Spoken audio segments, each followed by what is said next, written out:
हे आम्ही तिथलं एक छोटंसं दुकान होतं, तिथून शॉपिंग केलं आहे.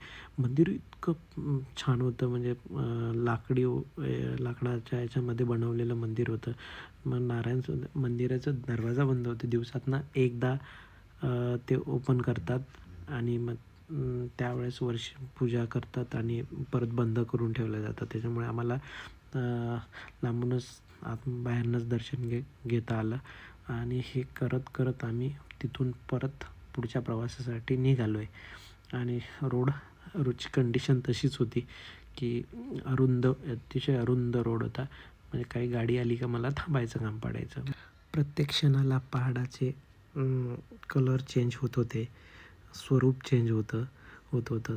ह्या सगळ्याचा आनंद घेत, प्रवासाचा आनंद घेत आम्ही पुढे पुढे चालत होतो.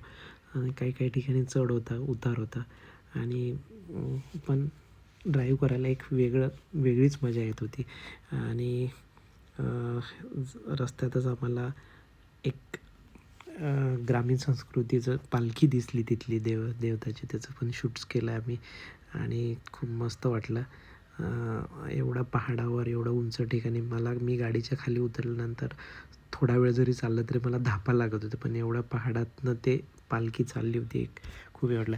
असं करत आम्ही खाप संगमला पोचलो. खाप संगमचं वैशिष्ट्य असं आहे की इथे सतलज रिव्हर आणि स्पिटी रिव्हर ही स्पिटी खोऱ्यातनं येते आणि सतलज रिव्हर हे तिबेटमधील मानव सरोवरातील तलावातून उगम होतं. ह्या दोन्ही नदीचा संगम इथं होतोय, म्हणून एक छोटंसं गाव आहे खाप, आणि त्या खाप गावामध्ये हे संगम होतं. आणि दोन्ही नदीचा कलर वेगळा आहे आणि हे खूप मस्त प्रसन्न करणारं दृश्य आम्ही तिथे बघितलं आहे. आणि तिथे पण बरेच शूट्स केलं, फोटो काढलेत आणि जवळपास 1 तास स्पेंड केला आहे. खूप थंडी होती, गार हवा होते. हे करत करत आम्ही तिथल्या प्रत्येक गोष्टीचा आनंद घेतला, प्रत्येक गोष्टी फोटोमध्ये कॅच केल्या.